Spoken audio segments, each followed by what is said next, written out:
Fish 02. A brief synopsis of life. The abstract of this book. This Dharmasastra, a Sanskrit term for a book of moral law, although this particular holy scripture covers far more than mere ethics, named a final instruction sheet for humanity, deals primarily with the THREE topics, metaphysics, religion, and morality, as summarized in the following three subsections of this chapter. One of the most egregious misunderstandings in the history of mankind, at least within the last 10,000 years, also, is the confusion and the conflation between these three concepts. As an attempt to alleviate such a glaring confusion and misunderstanding, this holiest book of all, factually, the only truly holy book that has ever been composed, will demonstrate the clear distinction between these three somewhat disparate notions. However, in brief, metaphysics is the branch of philosophy that is concerned with the first principles of things, including abstract concepts such as being, knowing, substance, and identity, and sometimes dealing with the notions of causality, time, and space, hence, metaphysics.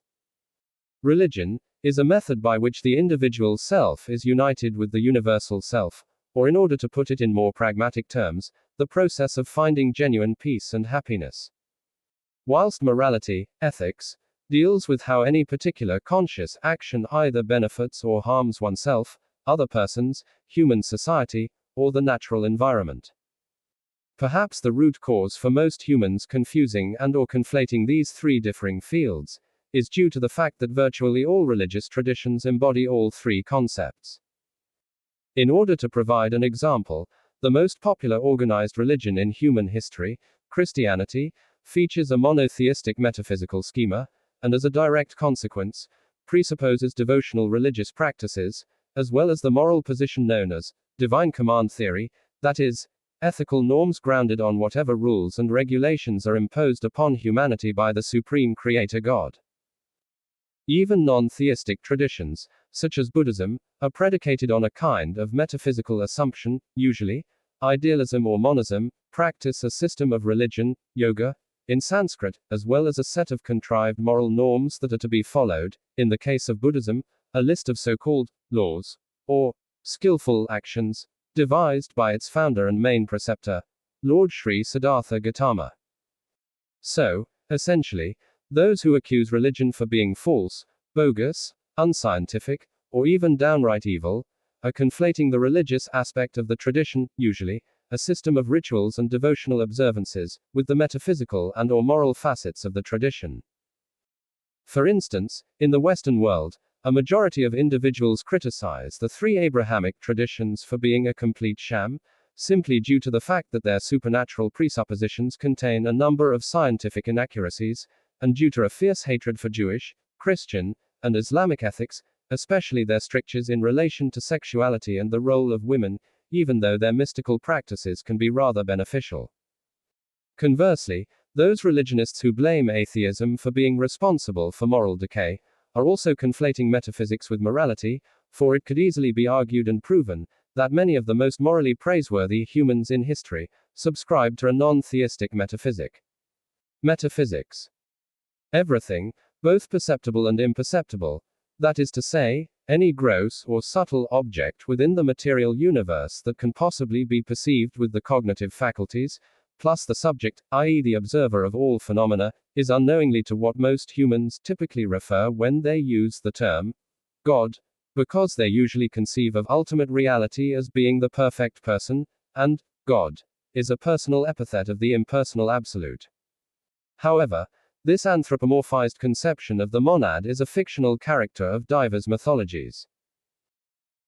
According to the most highly enlightened sages in the history of the human species, ultimate reality, far more plausibly, is consubstantially and simultaneously the superimposition of absolutely nothing and absolutely everything, otherwise called the Tao, the Great Spirit, Param, Brahman, cosmic consciousness, eternal awareness, independent existence, unconditioned truth, uncaused nature, the universal self, the ground of all being, the undifferentiated substratum of reality, the unified field, etc., yet, as alluded to above, inaccurately referred to as a personal deity by the masses, most commonly, God, Allah, Yahweh, Bhagavan, Zeus, Jupiter, Altry. Subsequent chapters of this book expand upon this monistic, non-dual axiom, known as dual aspect monism, Advaita, in Sanskrit. In other words, rather than the supreme truth being a separate, blissful, supra-conscious being, i.e., the Godhead himself, or the Goddess, ultimate reality is eternal existence, limitless awareness, unconditional peace itself, or, even more parsimoniously, pure being, essence. That which can be perceived, cannot be perceiving. This understanding can be factually realized by practicing one or more of the four systems of religion, especially the systematic method of introspection known as Gnosticism, or the Yoga of Knowledge, Jnana Yoga, in Sanskrit. Because the unmanifested absolute, that is, no thing, or pure subjectivity, is infinite creative potentiality, it perpetually actualizes as the manifest creation, that is, everything, or the sum total of all possible objects, in the form of ephemeral, cyclical universes, multiverses. In the case of our particular universe, we reside in a cosmos consisting of space-time, matter and energy, and because phenomenal existence is dualistic, there cannot be a single object without at least one subject. Recently, this monistic hakiati has been termed the transjective. Just as a knife cannot cut itself, nor the mind comprehend itself, nor the eyes see themselves, the absolute cannot know itself, or at least, objectively experience itself, and so, has manifested this phenomenal universe within itself for the purpose of experiencing itself, particularly through the lives of self-aware beings, such as we sophisticated humans. Therefore, this world of duality is really just a play of consciousness within consciousness, in the same way that a dream is a person's sleeping narrative, set within the life story of an awakened individual.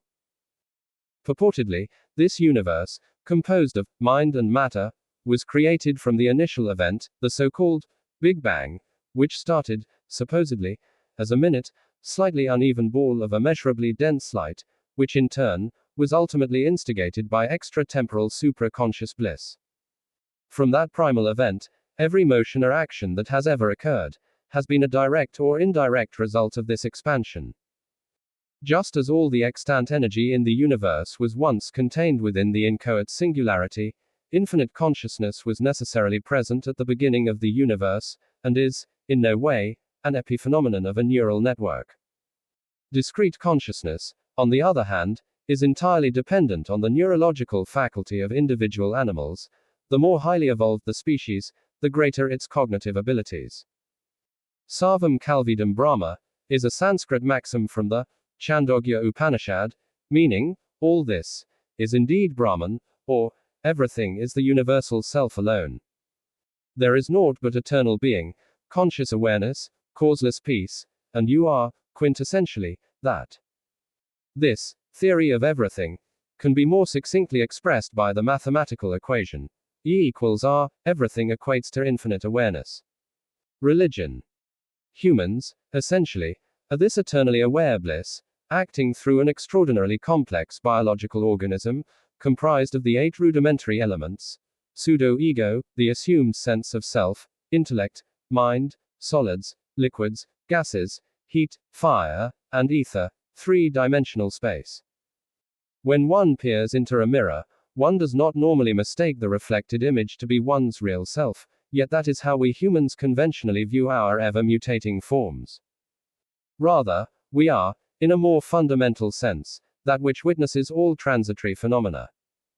Everything that can presently be perceived, both tangible and immaterial, including we human beings, is a culmination of the singular, primary manifestation.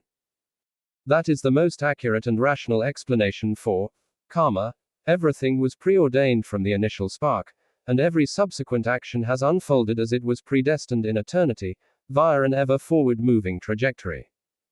The notion of retributive, tit for tat, karma, is just that, an unverified notion.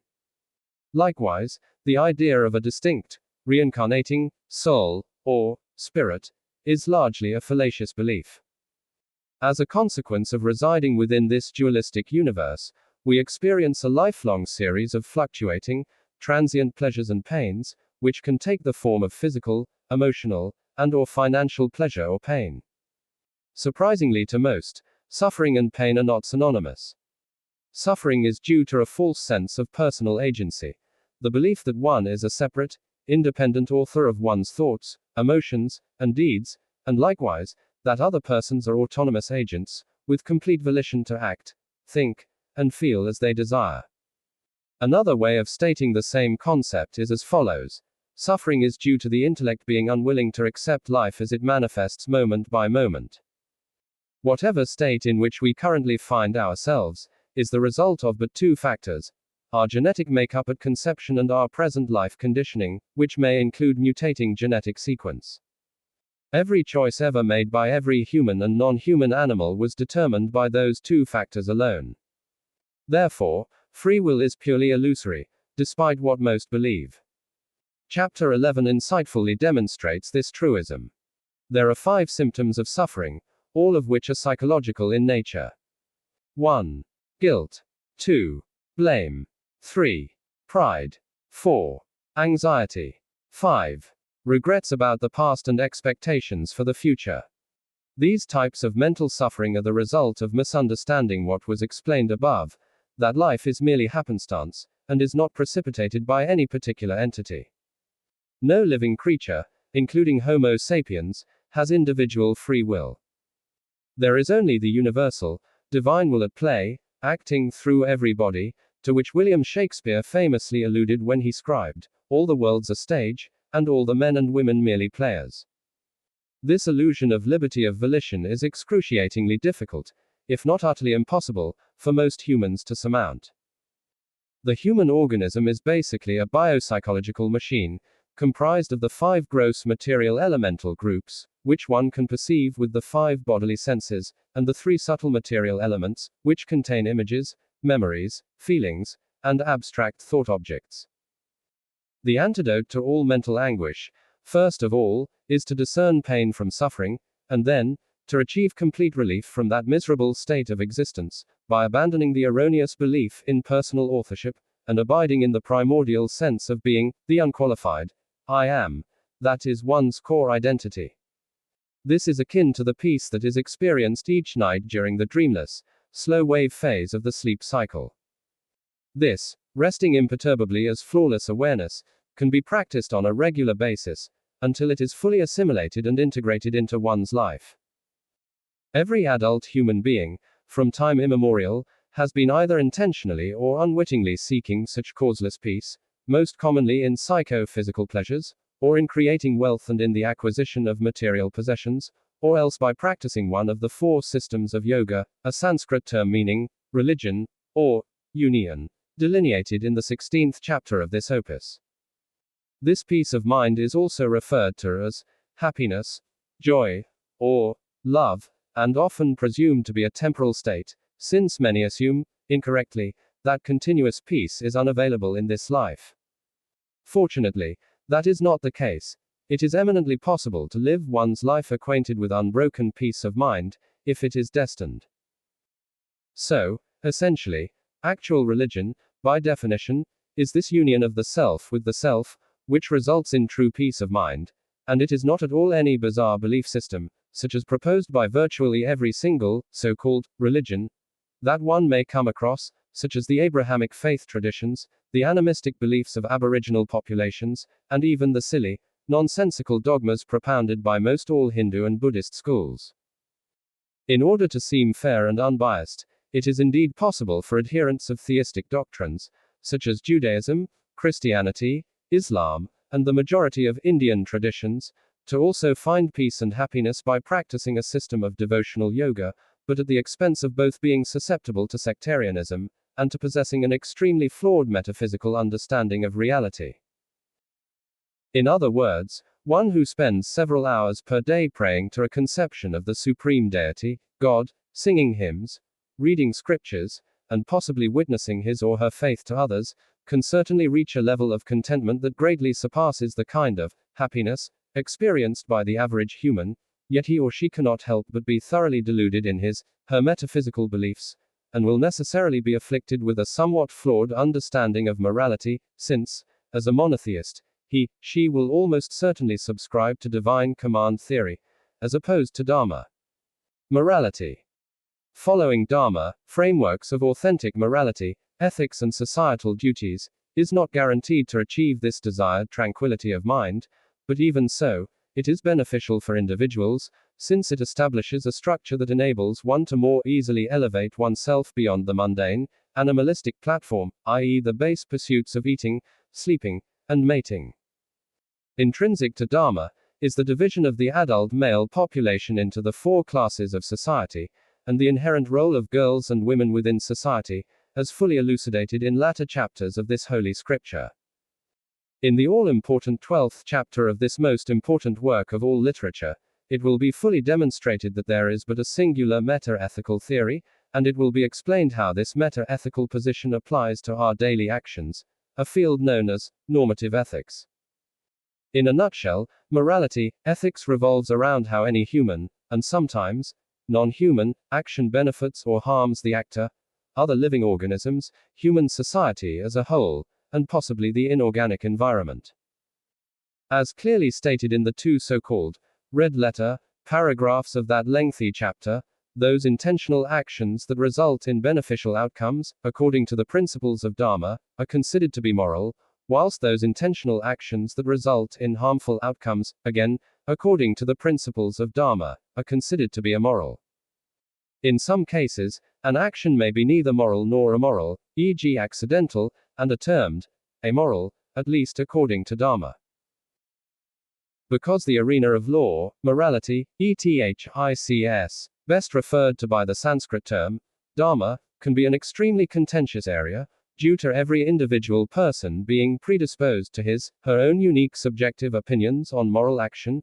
The aforementioned chapter of FISH will provide expanded expositions of arguably the most controversial moral conundrums extant, notably, the unjustified abortion of preborn children, homosexuality, and order following, that is, the blind obedience to the dictates of a presumed authority, and additionally, moral dilemmas, such as the famous trolley problems, and rescuing a typical family from a burning house predicaments. Also, it will be thoroughly demonstrated that the field of ethics is absolutely objective, and that it is predicated on the evolutionary processes of all species of mammals, and that morality is not a model exclusive to Homo sapiens, and certainly not dependent on the edicts of a supernatural deity, god, goddess. The implications of this understanding. So, now that you understand life, and the reason why we are suffering here in this, ostensibly, material universe, you are now able to become liberated from all mental suffering, right? Wrong.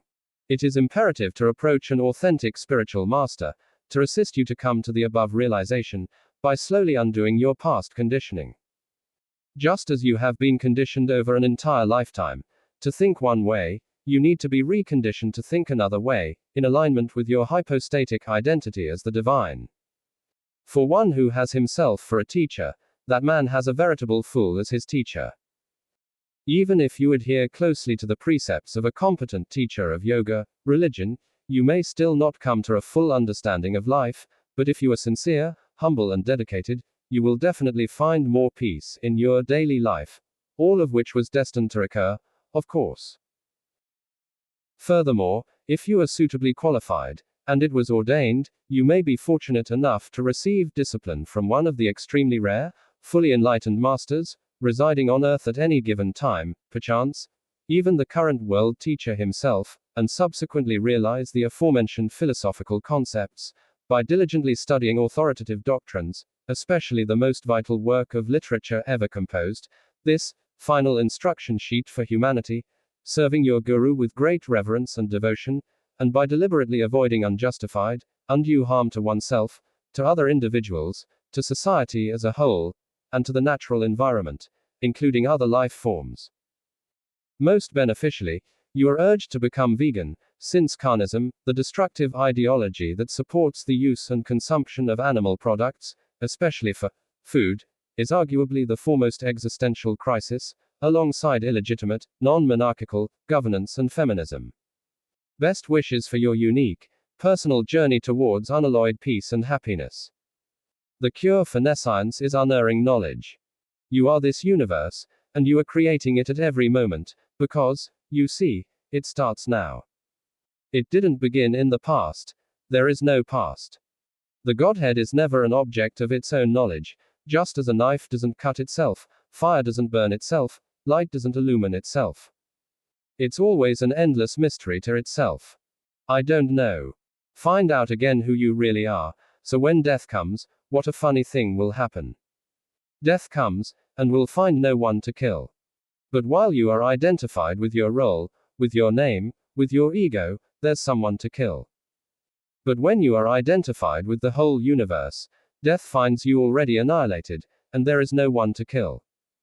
A wise rabbi once said, "If I am I because you are you, and you are you because I am I, then I am not I, and you are not you." In other words, we are not separate. Better to have a short life that is full of what you like doing, than a long life spent in a miserable way. The reason we die is to give us the opportunity to realize what life is all about. The meaning of life is life itself. Professor Dr. Alan Wilson Watts. British-American philosopher, June 1, 1915 to the 16th of November 1973. The universe is not outside of you. Look inside yourself. Everything that you want, you already are. Stop acting so small. You are the universe in ecstatic motion. We are one. Everything in the universe is within you. Ask all from yourself. What you seek, is seeking you. Don't you know yet? It is your light that lights the world. The lamps are different, but the light is the same. Yesterday I was clever, so I wanted to change the world. Today I am wise, so I am changing myself. Jalal ad-Din Muhammad Rumi. Persian Sunni Muslim poet, jurist, Islamic scholar, theologian, and Sufi mystic, the 30th of September 1207 to the 17th of December 1273.